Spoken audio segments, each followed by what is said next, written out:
Good morning Dhanya. Good morning പ്രിയച്ചി. Sound ഇല്ല, അപ്പോൾ ധന്യയും കൂടെ എൻ്റെ കൂടെ ഒന്ന് സഹകരിക്കണം. കാരണം എപ്പോഴും ധന്യയുടെ ഒപ്പം നിൽക്കാൻ വേണ്ടി ഞാൻ ശ്രമിച്ച് എൻ്റെ ശബ്ദം പോയി. അതുകൊണ്ട് ധന്യ ഒന്ന് പതിയെ പിടിക്കാം. നമുക്കിന്ന് ആദ്യം ബംഗ്ലാദേശിലേക്ക് കടക്കാം. ബംഗ്ലാദേശിൻ്റെ ഇപ്പോഴത്തെ ഒരു സിറ്റുവേഷനിൽ അവിടുത്തെ തലവനായ നൊബേൽ സമ്മാന ജേതാവ്, സമാധാനത്തിനുള്ള നൊബേൽ സമ്മാന ജേതാവായ മുഹമ്മദ് യൂനുസ് ആണ് തലവൻ. അപ്പോൾ നമുക്ക് സ്വാഭാവികമായി തോന്നുന്നൊരു സംശയമുണ്ട്. ജമാഅത്തെ ഇസ്ലാമി പോലെയുള്ള തീവ്രവാദം ഉയർത്തുന്ന ആ ഒരു സംഘടനയുമായി സമാധാനത്തിനുള്ള നൊബേൽ സമ്മാനം ലഭിച്ച ഇദ്ദേഹത്തിന് എത്രത്തോളം പൊരുത്തപ്പെട്ട് പോകാൻ കഴിയും എന്നുള്ളത് ഒരു ചോദ്യമായി തന്നെ അവശേഷിക്കുന്നുണ്ട്. ഇപ്പോൾ തന്നെ അവിടെ മതാചാരങ്ങൾക്കെതിരെ, അതായത് ഹിന്ദു മതാചാരം ദുർഗാപൂജയ്ക്ക് നടത്തുമ്പോൾ മുസ്ലിങ്ങളുടെ നിസ്കാര സമയം, നമാസ് പോലെയുള്ള നിസ്കാര സമയങ്ങൾ, പ്രാർത്ഥനാ സമയങ്ങളിൽ ദുർഗാപൂജ നിർത്തിവെക്കണമെന്നും ആ പ്രാർത്ഥനകൾ നിർത്തിവെക്കണമെന്നും അവരാവശ്യപ്പെട്ടു. പക്ഷേ ഇപ്പോൾ അധികാരത്തിലിരിക്കുന്ന ഔദ്യോഗിക തലത്തിൽ നിന്നും മതാചാരമായ ചടങ്ങുകൾക്ക് എന്തെങ്കിലും തടസ്സം സൃഷ്ടിക്കുന്നവർ നിയമപരമായി നിയമ നടപടികൾ നേരിടേണ്ടി വരും. അതായത് മതപരമായ ചടങ്ങുകൾക്ക് യാതൊരു തടസ്സവും ആരും സൃഷ്ടിക്കരുത് എന്ന രീതിയിൽ സർക്കാർ തലത്തിൽ പറഞ്ഞിട്ടുണ്ട്. അപ്പോൾ ജമാഅത്തെ ഇസ്ലാമി അതിനെ അനുകൂലിക്കുന്നില്ല. അവർ പറയുന്നത് ഹൈന്ദവാചാരങ്ങൾക്ക് എതിരെയാണ് അവർ സംസാരിക്കുന്നത്. അങ്ങനെ വരുമ്പോൾ ഇപ്പോൾ ഷെയ്ഖ് ഹസീനയ്ക്കുണ്ടായ അതേ വിഷയം തന്നെ മുഹമ്മദ് യൂനുസും നേരിടേണ്ടി വരില്ലേ? ഇവരുടെ ഈ ഇത്തരം നിലപാടുകൾക്കെതിരെ സംസാരിച്ചാൽ അദ്ദേഹം ഒരു നൊബേൽ സമ്മാന ജേതാവായതുകൊണ്ട് തന്നെ അവരുടെ എല്ലാ കാര്യവും ചിലപ്പോൾ സമ്മതിച്ചു കൊടുക്കാൻ പറ്റിയെന്ന് വരില്ല. അപ്പം അങ്ങനെ വരുമ്പോൾ ഷെയ്ഖ് ഹസീനയുടെ അതേ ഒരു അവസ്ഥ ഇദ്ദേഹവും ഫേസ് ചെയ്യേണ്ടി വരും എന്ന് കരുതുന്നുണ്ടോ? തീർച്ചയായിട്ടും ചേച്ചി. കാരണം ജമാഅത്തെയാണ് ഇപ്പോൾ ബംഗ്ലാദേശ് ഭരിക്കുന്നത്. അപ്പോൾ ജമാഅത്തെ ബംഗ്ലാദേശ് ഭരിക്കുമ്പോൾ സ്വാഭാവികമായും അവരുടെ മതങ്ങൾ അവിടെ അടിച്ചേൽപ്പിക്കാൻ അവർ ശ്രമിക്കും.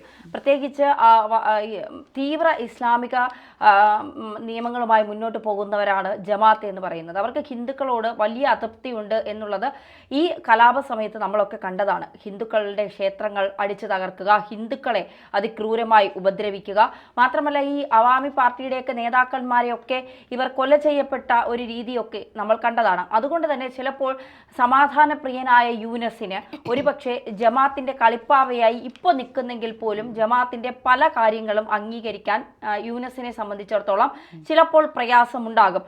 ഇതിപ്പോൾ യൂനസ് ബംഗ്ലാദേശ് ഭരിക്കണമെന്നുള്ളത് ഏറ്റവും പ്രധാനം ചൈനയ്ക്കാണ്. കാരണം ചൈനയ്ക്ക് ബംഗ്ലാദേശ് വഴി, ബംഗ്ലാദേശിലെ ഇടനാഴികൾ വഴി ചില വാണിജ്യപരമായ ബിസിനസ്സുകൾ നടത്താം.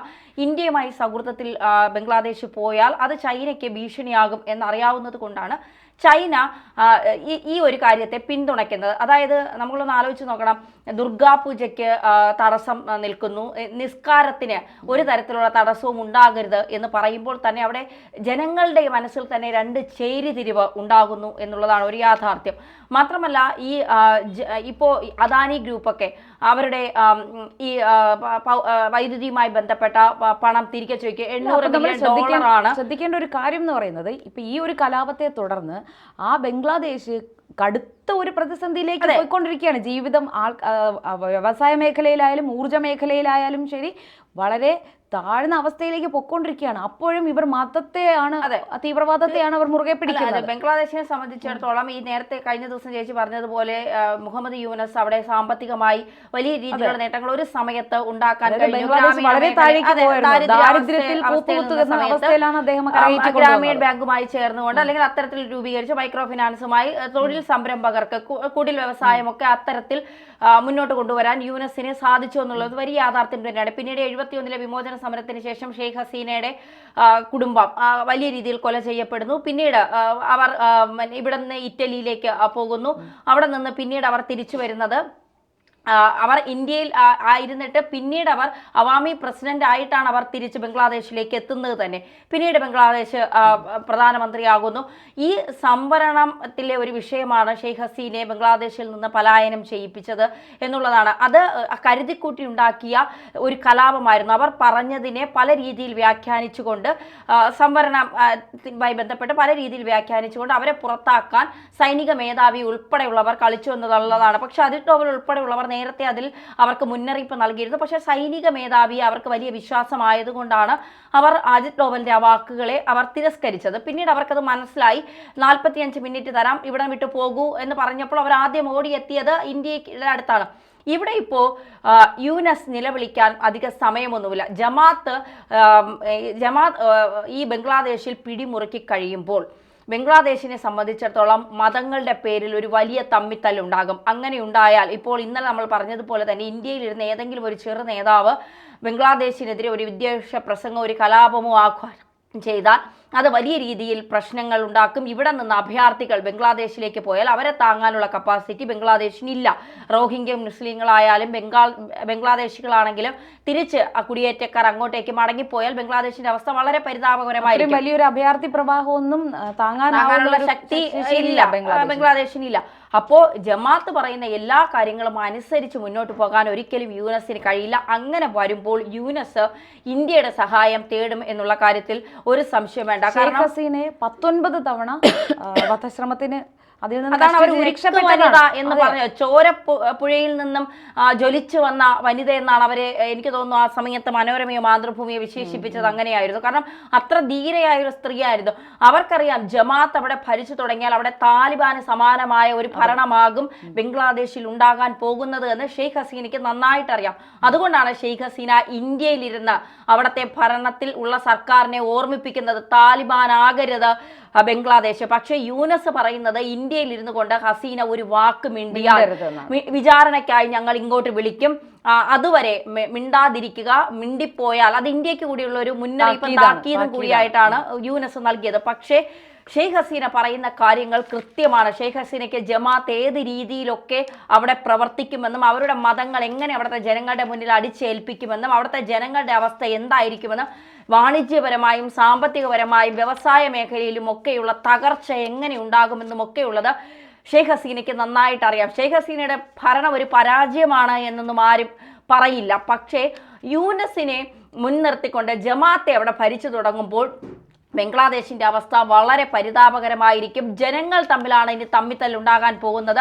ഇപ്പോൾ ഒരുമിച്ച് പോകുന്ന ഹിന്ദുക്കളും മുസ്ലിങ്ങളും മറ്റ് സമുദായക്കാരും ഒക്കെ ചിലപ്പോൾ തമ്മിത്തല്ലി വലിയൊരു കലാപത്തിലേക്ക് ബംഗ്ലാദേശ് എത്തേണ്ട ഒരു അവസ്ഥയിലേക്ക് വരും. അങ്ങനെയാണ് എങ്കിൽ രക്ഷകനായി അവിടെ മോദി എത്തുമോ എന്നുള്ളതാണ്. കാരണം ഇപ്പോൾ ദുർഗാപൂജയെ സംബന്ധിച്ച് നിസ്കാര സമയത്ത് ദുർഗാപൂജ നടത്തരുത് എന്നൊരു വലിയ തീരുമാനം അവിടുത്തെ ആഭ്യന്തര മന്ത്രാലയത്തിന്റെ ഭാഗത്ത് നിന്ന്. അപ്പോഴും യൂനസ് പറയുന്നത് മതങ്ങളെ തൊട്ട് കളിക്കരുത്, മതാചാര തൊട്ട് കളിക്കരുത്. ഒരു കാര്യം കൂടെ പറഞ്ഞോട്ടെ, അവിടെ ഹിന്ദു ക്ഷേത്രങ്ങൾ വലിയ വാർത്തയായിരുന്നു. കാളി ക്ഷേത്രങ്ങൾ വർഷങ്ങൾ പഴക്കമുള്ള 110 വർഷം പഴക്കമുള്ള കാളി ക്ഷേത്രം ആക്രമണം ഉണ്ടായപ്പോൾ ഇടയ്ക്ക് പുറത്തു വന്ന വീഡിയോ ദൃശ്യങ്ങളിലൂടെ നമുക്ക് മനസ്സിലായത് മുസ്ലിങ്ങൾ തന്നെ അതിനെ ചെറുക്കാൻ വേണ്ടി ഒരു മതിൽ തീർത്ത് മനുഷ്യ ചങ്ങല തീർത്ത് അതിന്റെ മുന്നിൽ നിൽക്കുന്ന ചില ഫോട്ടോകൾ നമ്മൾ കണ്ടിട്ടുണ്ട്.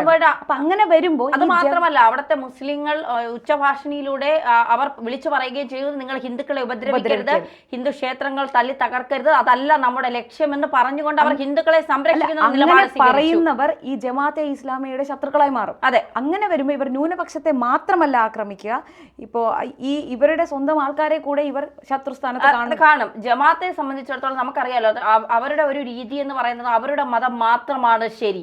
ആ ശരിയിലൂടെ മാത്രമേ അവർ നീങ്ങുകയുള്ളൂ. അവരുടെ മതത്തെ ഇഷ്ടമില്ലെങ്കിൽ പോലും ജനങ്ങളുടെ മേൽ അടിച്ചേൽവി. ഇപ്പൊ താലിബാനിലൊക്കെ നമ്മൾ കണ്ടില്ലേ, എത്രയോ കോടി ലക്ഷങ്ങളുടെ സംഗീതോപകരണങ്ങൾ. അവർക്ക് പാട്ട് കേൾക്കുന്നതോ സ്ത്രീകൾ നൃത്തം ചെയ്യുന്നതോ പഠിക്കുന്നതോ സ്ത്രീയും പുരുഷനും ഒരുമിച്ച് പോകുന്നതോ നൃത്തം ചെയ്യുന്നതൊന്നും അല്ല അവിടെ വരുന്നില്ല. നൃത്തം ഇല്ല, ഇതൊന്നും അവർക്ക് താല്പര്യമില്ല. അവർ കണ്ടുപോലെ പുറത്ത് ടൈറ്റ് തുണിയിടാൻ പാടില്ല, നേർത്ത വസ്ത്രമിടാൻ പാടില്ല, സ്ത്രീകൾ സോഷ്യൽ മീഡിയയിൽ